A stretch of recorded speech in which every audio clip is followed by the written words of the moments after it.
Maîtresse, c'est quoi une phrase en français?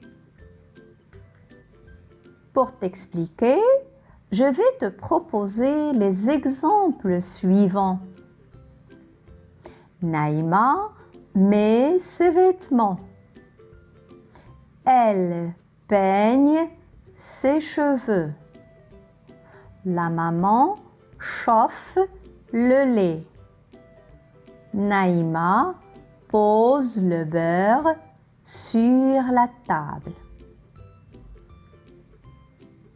À partir de ces phrases, qu'est-ce qu'on peut retenir? Dans chaque langue, la phrase s'organise selon un modèle. Pour qu'elle soit correcte, elle doit respecter les règles de la grammaire et doit avoir un sens. J'explique. Dans l'exemple « Naïma met ses vêtements », on a des mots qui sont organisés selon des règles de grammaire. Quelles sont ces règles, madame? En français, pour que la phrase soit correcte, on doit organiser les éléments de cette manière. Sujet plus verbe plus complément. Le sujet dans la phrase qu'on vient de voir est Naïma. Le verbe est met. Le complément est ses vêtements. Naïma met ses vêtements. Pour trouver le sujet, je pose la question qui. Par exemple, qui met ses vêtements? Naïma. Pour trouver le verbe, je pose la question que fait? Par exemple, que fait Naïma? Naïma met. Pour trouver le complément, je pose la question Naïma fait quoi? Par exemple, Naïma met quoi? Ses vêtements. Naïma met ses vêtements. Attention, dans la phrase, chaque élément a sa place.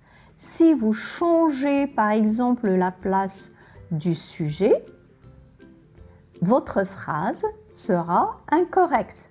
Par exemple, si vous mettez le sujet à la fin et vous commencez par le complément, ça ne va pas. On aura ses vêtements mais Naïma, qui est une phrase incorrecte.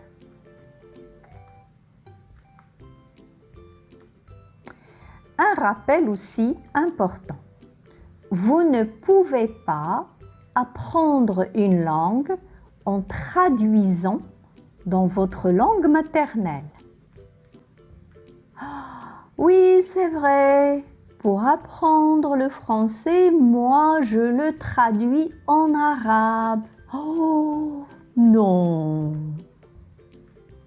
C'est une mauvaise méthode.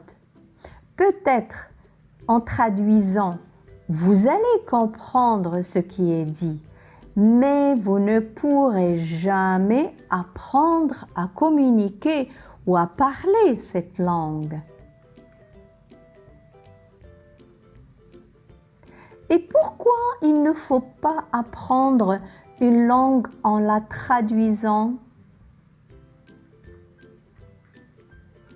Parce que tout simplement, chaque langue a sa grammaire, ses règles. Par exemple, en français, on a sujet plus verbe plus complément. Mais en arabe, on a le verbe d'abord. Ensuite, on a le sujet, ensuite le complément. Vous voyez, on n'a pas la même organisation. Et du coup, quand on traduit, on n'aura pas le même sens.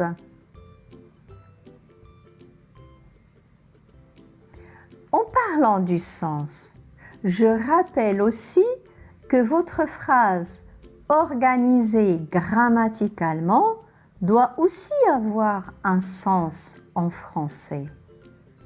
Par exemple, Naïma met ses chiens. Bon, à la place de vêtements, je mets chien, animal. D'accord? On a une organisation grammaticale. Sujet, verbe, complément. Donc le sujet ici c'est Naïma, le verbe c'est met et puis le complément c'est chien. Mais le mot chien ou c'est chien ne convient pas au sens de la phrase. Cela ne veut rien dire. C'est une phrase correcte grammaticalement, mais au point de vue sens, elle est incorrecte.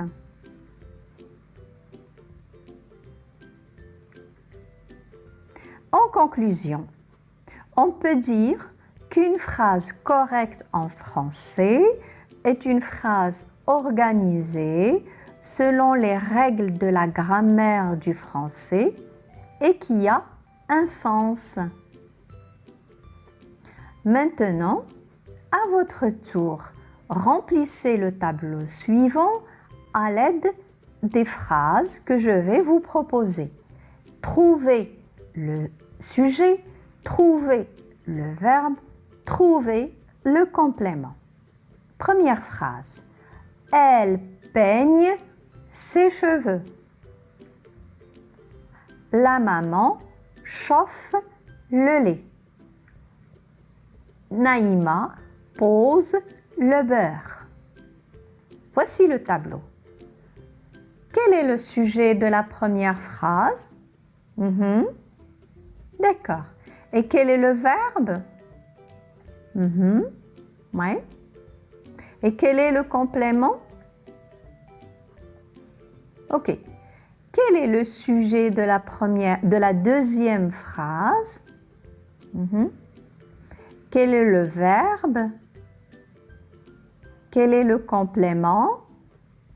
Quel est le sujet de la troisième phrase? Et quel est le verbe? Et quel est le complément? D'accord. Donc, vous avez fait l'exercice. Maintenant, on va corriger pour voir est-ce que vous arrivez à faire la différence entre le sujet, le verbe et le complément. Bien. Donc, le sujet de la première phrase est elle. Le verbe peigne. Complément, ses cheveux. Le sujet de la deuxième phrase, la maman. Le verbe chauffe. Le complément, le lait. Le sujet de la troisième phrase, Naïma. Le verbe pose. Le complément, le beurre. À ton tour, je te pose la question et toi, tu réponds. Qui peigne ses cheveux?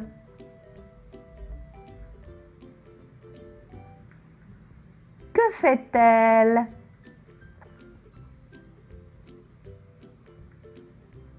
Elle peigne quoi? Bravo! Elle peigne ses cheveux. Passons maintenant à la deuxième phrase. Qui chauffe le lait?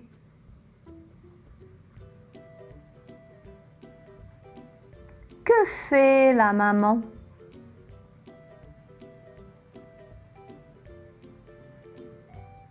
Elle chauffe quoi? Très bien. La maman chauffe chauffe le lait. La troisième phrase, qui pose le beurre sur la table?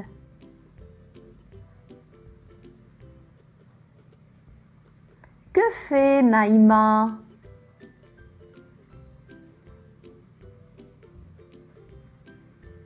Elle pose quoi? Bien, Naïma pose le beurre. Donc, elle peigne ses cheveux. La maman chauffe le lait. Naïma pose le beurre. Bien,